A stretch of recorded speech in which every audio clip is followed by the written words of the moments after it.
नमस्कार महाराज।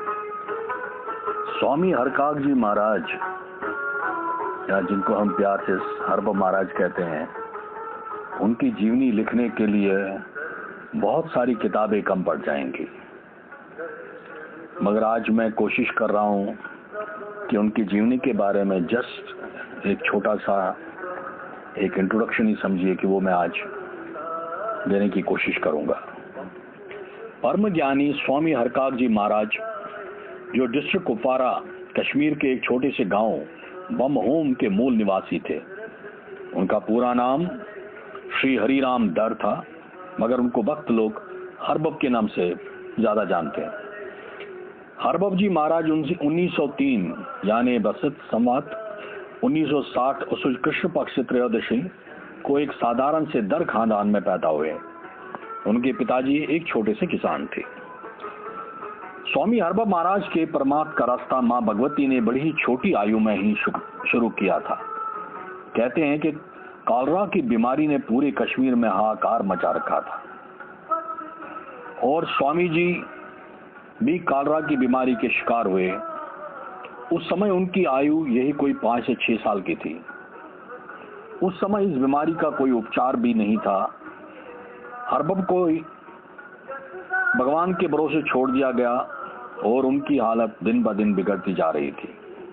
उन्हीं दिनों सोपोर के एक महान स्वामी शिवजी पूतू, जो कि हरबब महाराज के दूर के रिश्तेदार थे, उनके घर पधारे। हरबब महाराज के पिताजी ने अपने बेटे हरकाग के ठीक होने की उम्मीद छोड़ रखी थी, इसलिए उन्होंने स्वामी शिवजी पूतू से प्रार्थना की वो इस बच्चे को कोई ऐसा मंत्र वगैरह दें ताकि ये बच्चा आराम से अपने प्राण त्याग दे और इस कष्टदायक बीमारी से छुटकारा पाए। मां भगवती की करनी स्वामी शिवजी पूतू ने छोटे बालक के कानों में एक मंत्र बोला और बालक से कहा, इस मंत्र का उच्चारण बिना किसी रुकावट के लगातार करते रहो, मां जगदम्बा तुम्हें ठीक कर देंगी। बालक हरबब महाराज ने वैसा ही किया। वो दिन रात 24 पहर उस मंत्र का उच्चारण पूरी निष्ठा और श्रद्धा से करते रहे और जगदम्बा की कृपा से बालक हरबब महाराज ठीक हो गए। बालक का उस मंत्र पर इतना अटूट विश्वास रहा कि उसने उस मंत्र का उच्चारण वैसे ही जारी रखा। 24 घंटे वो उस मंत्र को अंदर ही अंदर उच्चारण करते रहे।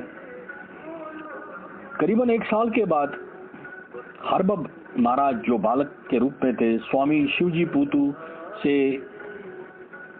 एक और इत्तेफाक से एक जगह मुलाकात हुई। कहते हैं कि छोटे से बालक ने स्वामी जी पूतू जी को दंडवत प्रणाम किया। जब स्वामी जी ने बालक से पूछा कि किसके पुत्र हो, तो बालक ने तपा से जवाब दिया कि आपका ही हूं, मैं आपका शिष्य हूं। स्वामी जी को कुछ पल के लिए आश्चर्य और थोड़ा गुस्सा भी आया और गुस्से से बालक पर बरस पड़े। बालक हरबब ने नम्रता और हाथ जोड़ के सारी बात उनको बता दी और याद दिला दी और कुछ इस तरह की लीलाओं का उन्होंने वर्णन किया कि स्वामी शिवजी पूतू पहले विश्वास न कर पाए। फिर उन्होंने हरबब महाराज जी को अलग ले जाकर कुछ और ऐसे प्रश्न पूछे जिनसे उनको ये विश्वास हो गया कि इस बालक पे माता जगदम्बा की बहुत ज्यादा कृपा है। कहते हैं कि बालक ने उनको माता के ऐसे स्वरूपों का जो विवरण किया कि जो सचमुच सुन के स्वामी जी पूतू जी जो है वो भी हैरान हो गए। इसलिए उन्होंने आध्यात्मिक और कुछ और प्रश्न पूछे, जिसका हरबब महाराज ने बहुत अच्छी तरह से जवाब दे दिया और स्वामी जी ने उनको कुछ और मंत्र दिए और उनको ये हिदायत की कि वो इन मंत्रों का चुपचाप अपना वैसे ही करते रहें जैसे पहले से करते आ रहे हैं। क्योंकि स्वामी जी बड़े अचंभे में थे कि जो दर्शन उन्होंने अभी तक इतनी तपस्या के बाद भी न हासिल की है, वो एक बालक उसको माता जगदम्बे ने दी है। स्वामी ने बालक को आशीर्वाद दिया और कहा, जो कर रहे हो वही करते रहो। तुम पर माँ भगवती की कृपा है और बहुत ही अच्छी दृष्टि है। स्वामी शिवजी पूतू ने बालक को अपना शिष्य उसी टाइम से स्वीकार किया और हरबब महाराज ने भी स्वामी शिवजी पूतू को, जो पहले से ही उनको अपना वो गुरु मान चुके थे। स्वामी हरबब महाराज ने अपनी लगन और घोर तपस्या से भगवती महामैया का आशीर्वाद पाया और वो संपूर्ण योगी बड़ी छोटी आयु में बने। वो 18 साल की आयु में ही परम योगी बने। और जैसे कहा जाता है कि कश्मीर के सारे ऋषि मुनि साधु संत सूफी ऋषि मस्तान इत्यादि आपस में इलाकदारी करते हैं। मतलब ये है कि जिसमें कोई इलाका या डिपार्टमेंट वगैरह आपस में बांटते हैं, हरबब महाराज को भी यही एक इलाकदारी का खिताब दिया गया। उनको भी बड़े बड़े संतों ऋषियों सूफी ऋषियों के बराबर ओहदा दिया गया। हरबब महाराज के गुरु महाराज स्वामी शिवजी पूतू श्री ऋषिपीर महाराज के वंश से थे। वो सोपोर से थे और कहते हैं कि बहुत ज्ञानी थे। शिवैज्म पे उनको बहुत ही महारत थी। हरबब महाराज ने हमेशा यही कोशिश की कि उनके बारे में लोग ज्यादा से ज्यादा जान ले, और हरबब महाराज ने यह भी कोशिश की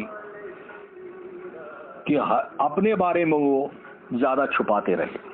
मगर माता जगदम्बे महामैया की कृपा, उनकी आज्ञा से कुछ नहीं छुपता है।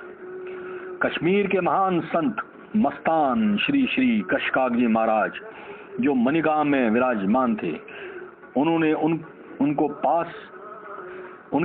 उनके पास आने वाले जो भी श्रद्धालु थे या जरूरतमंद थे, उनको हरबब महाराज के पास भेजना शुरू किया। 1960 और 61 में स्वामी कशकाग बहुत बीमार हुए हैं। वो बिस्तर पे पड़े रहे। उनको पैरालिटिक अटैक हुआ था। उन्हें अपने तरीके से, या उसको बोलिए आप ट्रांसेंडेंशियल के तरीके से, जो उनकी अपनी बोली थी, अपनी टेलीकॉन थी, उसके जरिए उन्हें हरबब महाराज से को मिलने का संदेश भेजा। हरबब महाराज को जब ये संदेश मिला, उस वक्त बहुत बर्फबारी हो रही थी, सारे रास्ते बंद थे, कोई सवारी मिलना नामुमकिन था। मगर वो स्वामी कशकाग जी का संदेश नहीं टाल सकते थे। इसलिए उन्हें अपने एक प्रिय शिष्य श्री ब्रिजनाथ जी, जो कि रहमा के रहने वाले थे, उनको अपने साथ चलने को कहा। श्री ब्रिजनाथ जी का अपने गुरु के प्रति बड़ा अटूट विश्वास था, इसलिए वो उनके साथ हो लिए। किस तरह वो दोनों पैदल श्रीनगर, फिर श्रीनगर से फिर मणिगाम पहुंचे, वो एक लंबी कहानी है। और किस तरह से स्वामी कशकाग ने हरबब महाराज को इलाकदारी पूरे कश्मीर की सौंप दी, इसका जिक्र हरबब महाराज के एक और महान शिष्य श्री श्री मधुसूदन जी पंडिता, जिनको पापा जी के नाम से ज्यादा जाना जाता, उसने अपनी एक पुस्तक में किया है। स्वामी हरबब महाराज जी की आध्यात्मिक शिक्षाएं बहुत ही साधारण और वो कश्मीरी जुबान में होती थी। उनके बोलने का अंदाज मनमोहक होता था। कहते हैं वो घंटों तक बोलते रहते थे और भक्तों को खाने पीने का होश भी नहीं रहता था। कभी कभी 24 घंटे तक उनका प्रवचन चलता रहता था। उनके प्रवचन सुनकर नास्तिक भी आस्तिक बन जाता था। उनका सत्संग कश्मीर के महान संतों से भी घंटों चलता रहता था, जिनमें स्वामी नंदलाल जी, स्वामी सदमोल जी, स्वामी आफ्ताब जी, स्वामी राम जी चंडीगाम के बाबा जी, स्वामी अगस्त मुनि जी गोफल वाले, स्वामी गोविंद कौल जी महाराज वनपू वाले, स्वामी एमा साहब जो यारू वाले, कदर साहब हीरी वाले, और बहुत ही सारे रूहानी साधु संतों से वार्तालाप होती रहती थी। वो कई भक्तों को शाहवली साहब के दरगाह पर भी हाजिरी लगाने को कहते हैं। उनके बहुत सारे शिष्य रह चुके हैं, ना सिर्फ हिंदू में बल्कि कुछ मुसलमान शिष्य भी थे, जिनको उन्होंने अपने धर्म पर चलकर निर्वाण का रास्ता दिखलाया। स्वामी हरबब महाराज ने 4 अप्रैल 1975 यानी चैत्र कृष्ण पक्ष सप्तमी 2032 को शरीर त्याग दिया और बैंकॉक में माता महामही के चरणों में विराजमान हुए। वो एक गृहस्थी थे, पीडब्ल्यूडी में जॉब भी करते थे और बमोम में अपने घर को भक्तों का आश्रम कहते थे। वो खुद भी पीडब्ल्यूडी में जैसे बताया कि काम करते थे। उनकी धर्म पत्नी ने हमेशा उनके आध्यात्मिक पथ पर उनका साथ दिया और वो भी महान संत थी। स्वामी हरबाब महाराज जी के 5 पुत्र और 2 पुत्रियां। जैसे कि मैंने पहले बताया कि स्वामी हरबाब जी महाराज आश्रम बनाने के लिए पक्ष में नहीं थे, तो वो यही कहते थे कि मेरा गृहस्थी मेरा आश्रम है। उनका जो बमहोम में जो उनका एक कच्चा मकान था, जो कि भक्तों का एक आश्रम था, भक्तों का मंदिर था, वहीं पे ही भक्त लोग आके स्वामी हरबाब महाराज को प्रणाम और उनसे जो है ज्ञान हासिल करते थे। मगर कहते हैं कि भक्तों के प्यार और भक्तों की प्रार्थना और कभी कभी भक्तों के जिद के सामने गुरु महाराज विवश हो जाते हैं। यही वजह है कि हरबाब महाराज ने हमारे विस्थापित होने के बाद एक स्थान उनका नाम का बनाने का आशीर्वाद दिया जम्मू में, जिसे भक्तों ने आश्रम नहीं समझा, मगर उसको भक्त लोग बमहोम के नाम से बुलाते हैं। आज भी जो जम्मू में आश्रम है, प्रिया दर्शनी लेन नंबर 3 तालाब तिलोमी, जो स्थापित किया गया है, उसको बमहोम के नाम से जानते हैं, जहां हर शनिवार को शाम को भजन कीर्तन होता है। और हरबाब महाराज और उनके कुछ जो महान शिष्य थे, उनका जन्मदिन और निर्वाण दिन मनाया जाता है। और हरबाब महाराज के परम गुरु श्री पूतू जी का भी वहां पे जन्मदिन और निर्वाण दिवस मनाया जाता है। और जो निर्वाण दिवस दिन जो है स्वामी पूतू जी का, वो ऋषपीर महाराज के ही निर्वाण दिवस के दिन पड़ता है, इसलिए वे दोनों जो त्योहार उसी दिन वहां पे मनाए जाते हैं बमहोम में।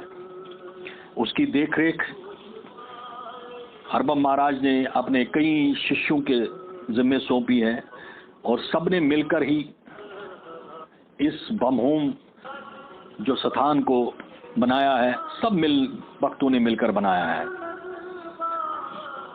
स्वामी हरबाब महाराज के जैसे मैंने पहले ही कहा, उनके शिष्य बहुत सारे लोग हैं। मैं बहुत कम उनके बारे में जानता हूं, मैं जितना कुछ इधर उधर से सुना उसको आप संक्षेप में आज बताने की कोशिश की है। कहीं पे भी कोई त्रुटि रही हो, मैं हाथ जोड़ के सबसे क्षमा चाहता हूं। ओम स्वामी हरबाब महाराज की जय, हरबाब महाराज की जय।